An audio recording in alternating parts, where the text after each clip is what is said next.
घने जंगलों के बीच बसा था एक छोटा सा गांव, कचनापुर। दिन में यह गांव बिल्कुल सामान्य लगता था, लेकिन जैसे ही सूरज डूबने लगता, हर घर का दरवाजा बंद हो जाता। सब लोग अपने अपने घर चले जाओ, आज बादल भी घने हैं। मुन्ना, इधर आ, बाहर मत घूम। माँ, सब लोग इतना डर क्यों रहे हैं? बेटा, रात होने से पहले घर आ जाना ही अच्छा होता है। आज फिर जंगल की तरफ से आवाजें आएंगी। चुप, उसके बारे में जोर से मत बोल। मैंने नाम तो नहीं लिया। नाम नहीं, जिक्र भी मत कर। गांव की पगडंडी पर एक युवक धीरे धीरे चलता हुआ आ रहा था। उसका नाम था अर्जुन।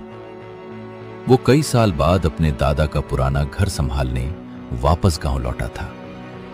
अरे, पूरा गांव इतना जल्दी खाली कैसे हो गया? एक बूढ़ा आदमी लाठी के सहारे उसकी तरफ आता है। तू रघुवीर का पोता है? जी बाबा। तो एक बात याद रख, सूरज डूबने के बाद अगर कोई तेरा नाम लेकर बुलाए तो पीछे मुड़कर मत देखना। क्यों? क्योंकि वो इंसान नहीं होगा। बाबा अपनी बात कहकर बिना पीछे देखे धीरे धीरे चले गए। अर्जुन कुछ देर तक उन्हें देखता रहा। पूरा गांव अब बिल्कुल शांत था। सिर्फ पेड़ों से चलती हवा की आवाज सुनाई दे रही थी।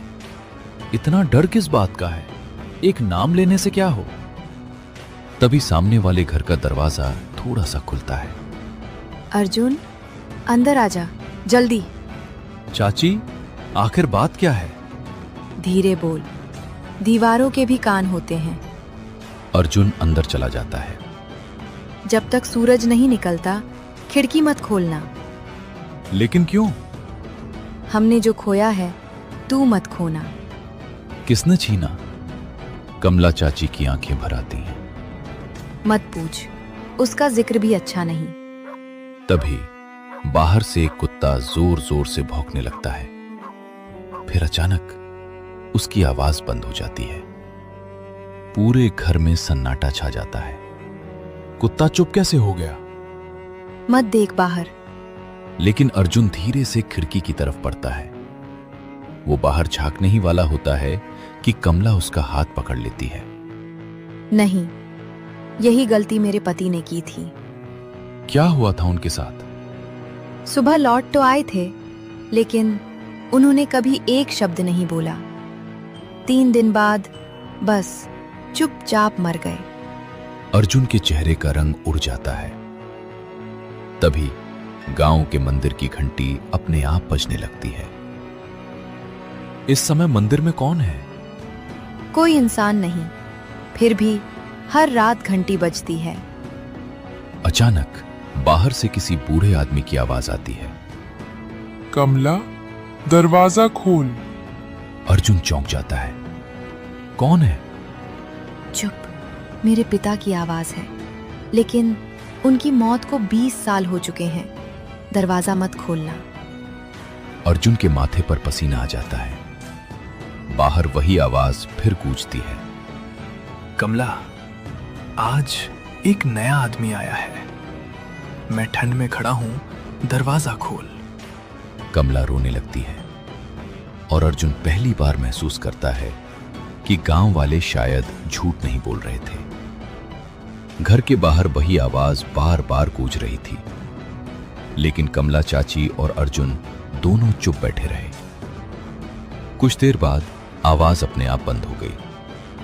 पूरे गांव में फिर से सन्नाटा छा गया।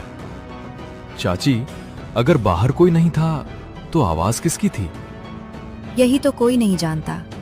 बस इतना जानते हैं, रात में जो आवाज देता है वो अपना नहीं होता। तभी दरवाजे पर 3 हल्की दस्तक होती है। दोनों एक दूसरे की तरफ देखने लगते हैं। कोई आया है? नहीं, कोई नहीं आया, चुप बैठ। कुछ सेकंड बाद फिर वही 3 दस्तक। मैं देख कर आता हूं। नहीं, यही तो वो चाहता है। अर्जुन वहीं रुक जाता है। करीब 1 मिनट तक कोई आवाज नहीं आती। तभी पास वाले घर से एक बच्चे के रोने की आवाज सुनाई देती है। माँ, मुझे बाहर जाना है। लगता है पड़ोस में कुछ हुआ है। कोई बाहर नहीं जाएगा। उनके घर वाले जानते हैं क्या करना है। अचानक बच्चे की रोने की आवाज बंद हो जाती है। पूरा गांव फिर शांत हो जाता है। अर्जुन को अब डर लगने लगा था। उसे पहली बार महसूस हुआ कि इस गांव में रात सिर्फ अंधेरा नहीं लाती। तभी दूर चौपाल की तरफ से किसी के धीरे धीरे चलने की आवाज आने लगी। ऐसा लग रहा था जैसे कोई लकड़ी की लाठी टेक कर चल रहा हो। कोई बाहर चल रहा है। खिड़की से मत देखना। चलने की आवाज धीरे धीरे उनके घर के सामने आकर रुक जाती है। दोनों अपनी सांस रोक लेते हैं। कुछ पल तक बिल्कुल सन्नाटा। फिर एक बहुत धीमी आवाज सुनाई देती है। आज एक नया आदमी आया है। अर्जुन का दिल तेजी से धड़कने लगता है। उसने मेरे बारे में कहा। चुप। उसने अगर जान लिया कि तू जाग रहा है तो पूरी रात यहीं रहेगा। बाहर फिर से कदमों की आवाज शुरू होती है, लेकिन इस बार वो आवाज घर से दूर नहीं जाती। ऐसा लग रहा था जैसे कोई पूरे घर के चारों ओर चक्कर लगा रहा हो। घर के चारों ओर कदमों की आवाज लगातार घूम रही थी। अर्जुन और कमला चाची बिना कुछ बोले बैठे रहे। किसी की हिम्मत नहीं हो रही थी कि बाहर झांक सके। ये कब तक चलेगा? जब तक इसे यकीन न हो जाए कि इस घर में कोई जवाब नहीं देगा। अचानक कदमों की आवाज रुक जाती है। पूरे घर में ऐसा सन्नाटा छा जाता है कि दोनों की सांसों की आवाज तक सुनाई देने लगती है। लगता है वो चला गया। नहीं, यही समय सबसे खतरनाक होता है। उसी वक्त घर की छत पर किसी के चलने की आवाज आती है। छत पे कौन है? ऊपर मत जाना, चाहे कुछ भी सुनाई दे। तभी आंगन में बंधी गाय जोर जोर से रंभाने लगती है। फिर अचानक बिल्कुल शांत हो जाती है। गाय भी चुप हो गई। जानवर उसे इंसानों से पहले महसूस कर लेते हैं। उसी समय पास के घर से एक बूढ़ी औरत की आवाज आती है। कोई बाहर मत निकलना, दिया बुझने मत देना। पूरे गांव से एक साथ कई आवाजें आने लगती हैं। दिया संभालो, दरवाजा मत खोलना, बच्चों को अपने पास रखो। सब लोग एक जैसी बातें क्यों बोल रहे हैं? क्योंकि ये रात हर साल आती है और हर साल गांव किसी न किसी की परीक्षा लेता है। अर्जुन चौंक जाता है। मतलब ये पहली बार नहीं हो रहा? नहीं, 50 साल से यही हो रहा है। तभी गांव के मंदिर की घंटी अपने आप बजने लगती है। इस बार घंटी की आवाज पहले से कहीं ज्यादा तेज थी। कोई तो मंदिर में है। काश वहां कोई इंसान होता। इतने में अर्जुन की नजर दरवाजे की चौखट के नीचे से गीली मिट्टी धीरे धीरे अंदर खिसक रही थी, जैसे कोई अभी अभी बाहर खड़ा रहा हो। चाची, ये मिट्टी अंदर कैसे आई? कमला नीचे देखती है। उनका चेहरा एकदम सफेद पड़ जाता है। इसका मतलब वो अभी भी दरवाजे के बाहर ही खड़ा है। अर्जुन की नजर धीरे धीरे दरवाजे की ओर उठती है और तभी दरवाजे की कुंडी अपने आप धीरे से हिलने लगती है। दरवाजे की कुंडी धीरे धीरे हिल रही थी। कमला चाची ने कांपते हाथों से भगवान की छोटी सी मूर्ति उठा ली। अर्जुन की नजर दरवाजे से हट ही नहीं रही थी। चाची, अगर दरवाजा खुल गया तो? दरवाजा अपने आप नहीं खुलता, उसे कोई अंदर वाला ही खोलता है। अचानक कुंडी हिलना बंद हो जाती है। दोनों राहत की सांस लेते ही हैं कि बाहर से किसी लड़की के रोने की आवाज आती है। कोई है? मेरी मदद करो, मैं रास्ता भटक गई हूँ। रात में कोई लड़की जंगल में कैसे आ सकती है? याद रख, रात में जो भी मदद मांगे उसकी बात मत सुनना। मुझे बहुत डर लग रहा है। बस एक रात के लिए दरवाजा खोल दो। अर्जुन बेचैन हो जाता है। अगर सच में कोई मुसीबत में हुआ तो? यही सोचकर कई लोगों ने दरवाजा खोला था। तभी सामने वाले घर से सरपंच की आवाज आती है। कोई भी बाहर मत निकलना। जिसे जो आवाज सुनाई दे उस पर भरोसा मत करना।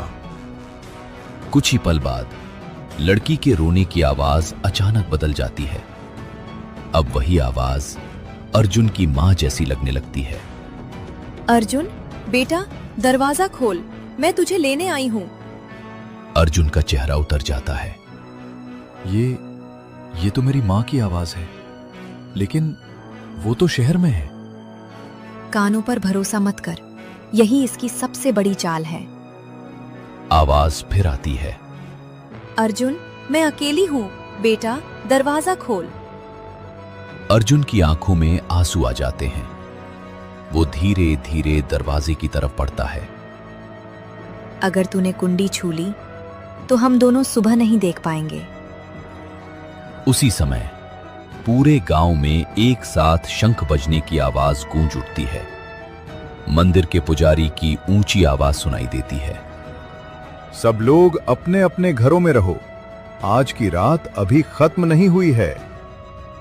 जैसे ही शंख की आवाज गूंजी, दरवाजे के बाहर खड़ी आवाज एकदम शांत हो गई। लेकिन घर की पिछली दीवार की तरफ से धीरे धीरे किसी के नाखून रगड़ने की आवाज आने लगी।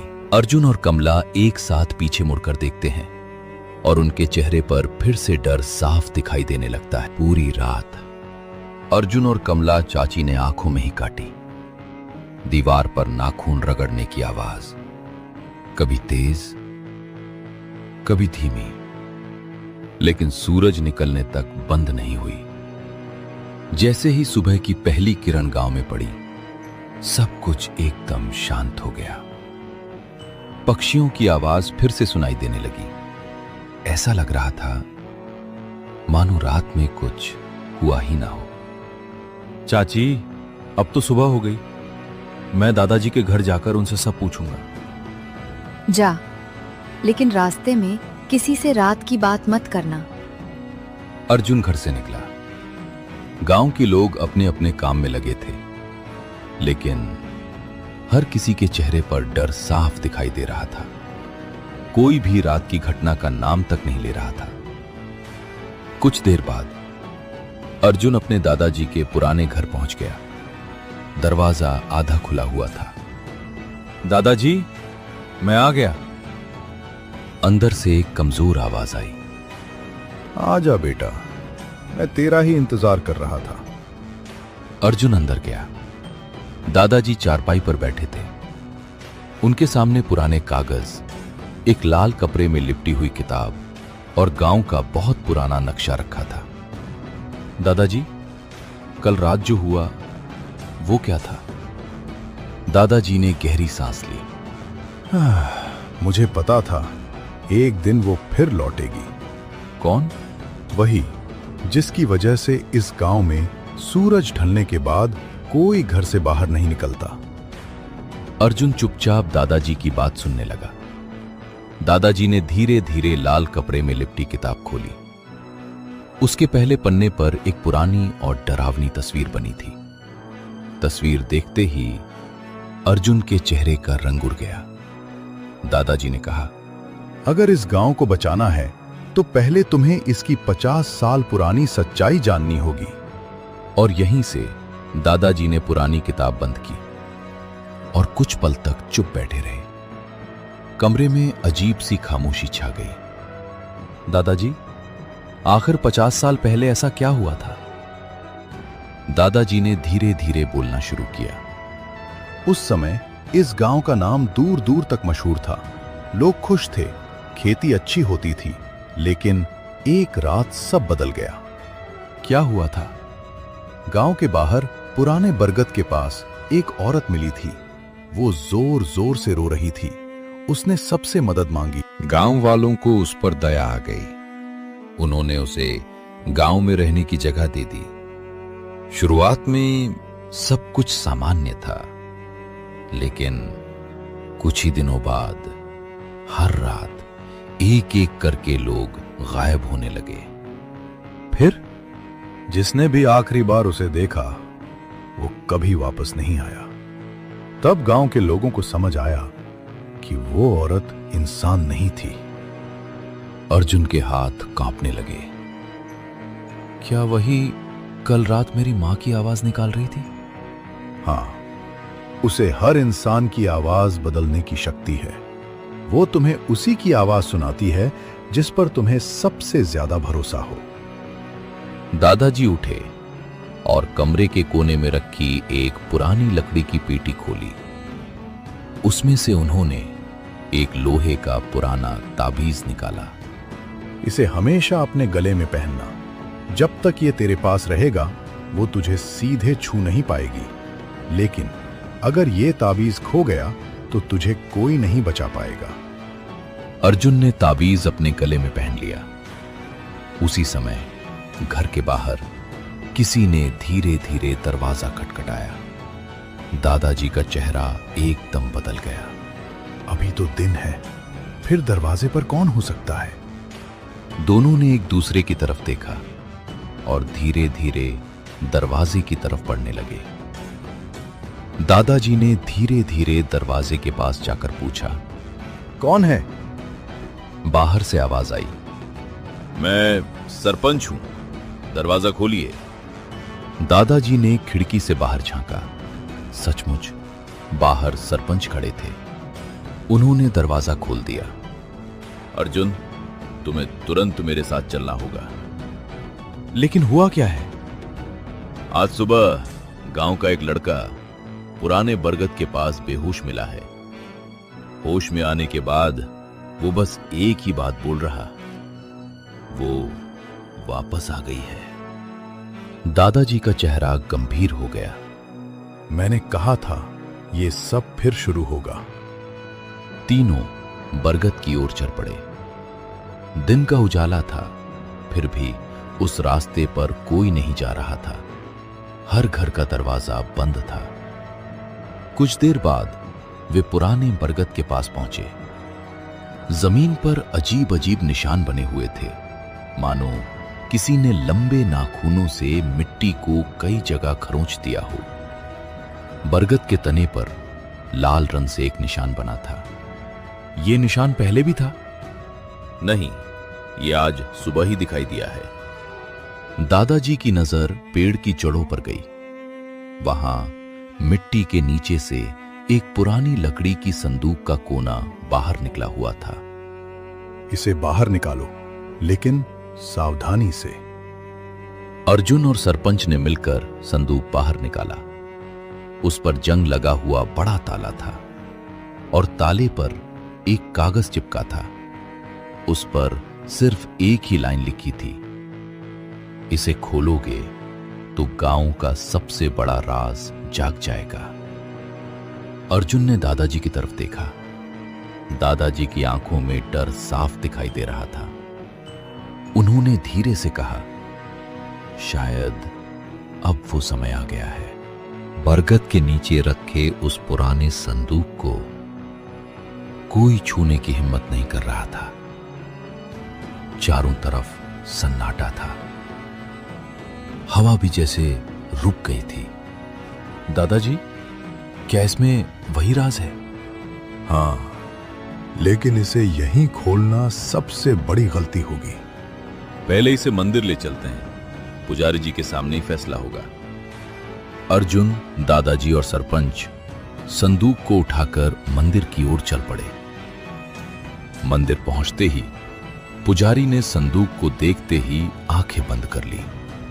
इसे 50 साल बाद फिर बाहर निकाला गया है। हाँ, अब इसे छिपाने से कुछ नहीं होगा। पुजारी ने मंदिर की घंटी बजाई। कुछ ही देर में गांव के बुजुर्ग इकट्ठा हो गए। क्या सच बताने का समय आ गया? अब अगर सच नहीं बताया तो पूरा गांव खतरे में पड़ जाएगा। पुजारी ने अपनी कमर से एक पुरानी चाबी निकाली। वो चाबी बिल्कुल उसी ताले की थी। सबकी सांसें थम गईं। धीरे धीरे ताला खुला। संदूक का ढक्कन ऊपर उठा, लेकिन अंदर सोना चांदी नहीं था। सिर्फ एक लाल कपड़े में लिपटी हुई बहुत पुरानी डायरी और एक टूटा हुआ चांदी का लॉकेट रखा था। बस इतना ही। दादाजी ने कांपते हाथों से डायरी उठाई, पहला पन्ना खोला। उस पर लिखा था, अगर तुम ये पढ़ रहे हो तो समझ लो कि वो फिर लौट आई है। अर्जुन के चेहरे का रंग उड़ गया। उसी समय पूरा मंदिर सन्नाटे में डूब गया। कोई कुछ बोल नहीं रहा था। जल्दी डायरी पढ़ो, समय बहुत कम है। दादाजी ने डायरी का पहला पन्ना खोला।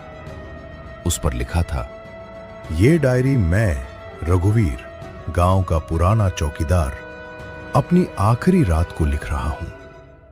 अगर वो फिर लौट आए तो इस डायरी को पढ़ना। दादाजी आगे पढ़ने लगे। वो कोई साधारण औरत नहीं है। वो इंसानों के डर से ताकत हासिल करती है।